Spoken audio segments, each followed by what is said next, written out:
Good morning, students. Today we are going to start our chapter 1, rational numbers. First of all, let's see types of numbers. You must have learnt about natural numbers represented by capital N. This is a set of natural numbers which is also called counting numbers like 1, 2, 3, 4, 5 and so on. Then comes whole numbers. The set of whole numbers is represented by capital W and 0 includes in it. So the set of whole numbers is 0, 1, 2, 3, 4 and so on.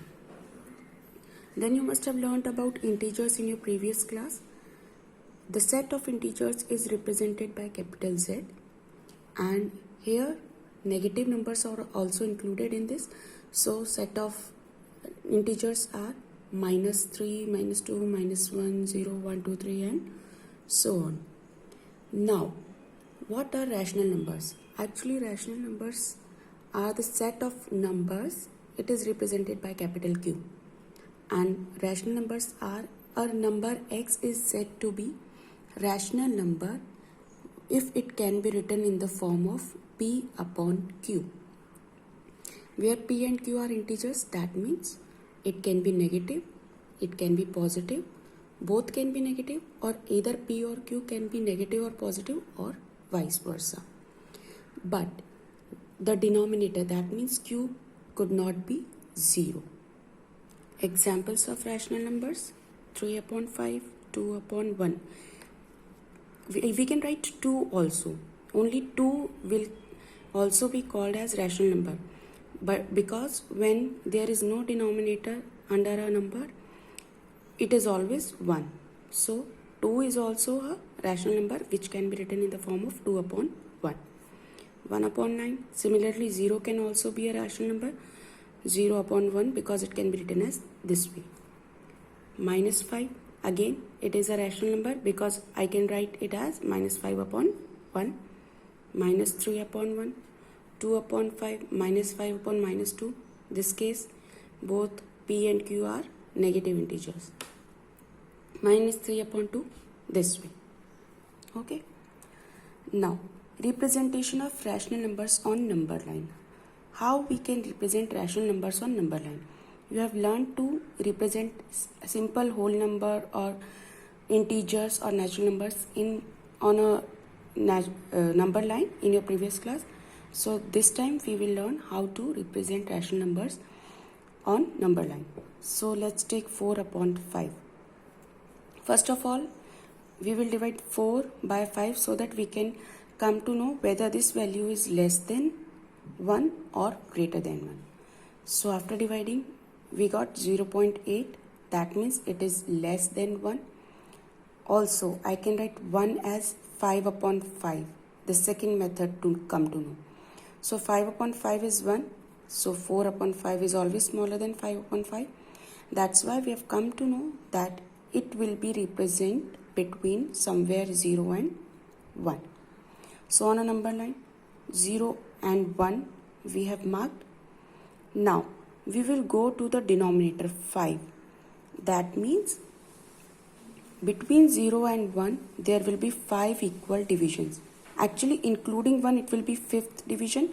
So between 0 and 1 there will be 4 equal smaller divisions which will be represented as 1 upon 5, 2 upon 5, 3 upon 5, 4 upon 5 and 1 can be written as 5 upon 5. So it is very clear that 4 upon 5 is this. So we will mark it on the number line. We can give a point name. We can give a name to the point also.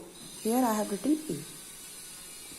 Second is -2 upon 3. Now it is very clear minus.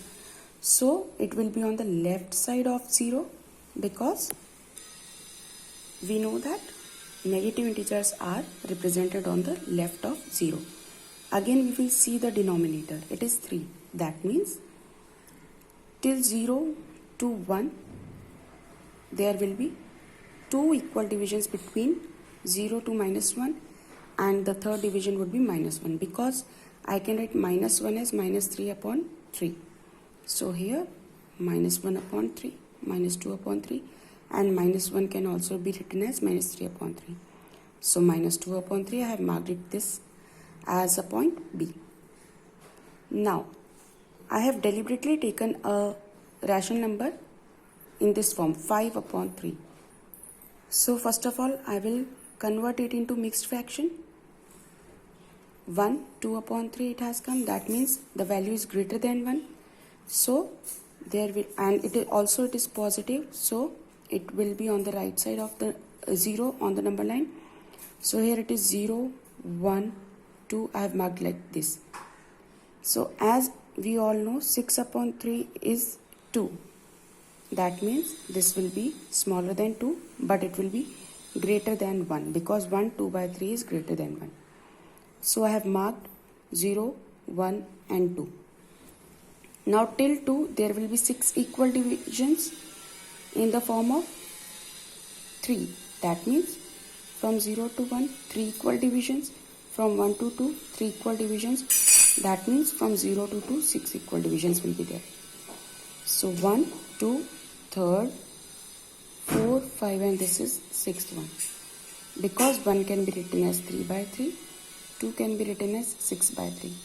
So this first division would be 1 by 3, 2 by 3, 1 will be 3 by 3, 4 by 3, 5 by 3 and 6 by 3. It is very clear that this is 5 by 3, so I have marked it as point C. Also, from this we can guess that it is greater than 1. So after 1, there will be 2 by 3. This will be the 2/3 division. So till 1 we have done. From 1 to 2, there will be 3 equal divisions, first, second and third.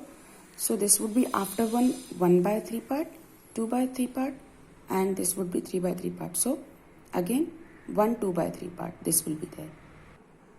Now we will go through the properties of rational numbers. Today we will take only first property, that is closure property. Closure property is nothing but that if we are taking two rational numbers, or if we go to natural numbers, if we are taking two natural numbers, then their sum would be natural number, or maybe their subtraction will be natural number or not. This way, closure property, you have gone through this in your previous classes. So today we will see about rational numbers. So in closure property, we will see that rational numbers are closed under addition. That means for two rational numbers, suppose A is one rational number and B is another rational number, when we add these two, A plus B, when we find that their sum will also be a rational number. Similarly, rational numbers are closed under subtraction also. Same way, if A is rational number, B is another rational number, and when we find their difference, A minus B or B minus A, that will also be a rational number.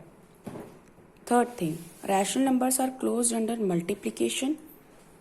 Same thing, A is a rational number, B is a rational number. When we find their product, that means when we multiply A and B, whatever answer will come, this will also be a rational number. But rational numbers are not closed under division. That means if I am taking A, one rational number, B, another rational number, and if I divide A by B, or in some cases B by A, the product may or may not be a rational number. So when this condition comes, may or may not be, that means it is not closed under division. This should be a rational number. Whatever the after division we are getting the answer, that should be rational number. So this is all for today's class. Now your assignment is this one property under four operations. You have to show this, or you have to prove this by giving two examples. Okay, you can take any number of your own, and you have to show that these comes under closure property. That means addition, subtraction and multiplication, and you have to also show that it is not closed under division. And if you are not able to show this, you can ask me in comments. I'm there to clear your doubts. Thank you.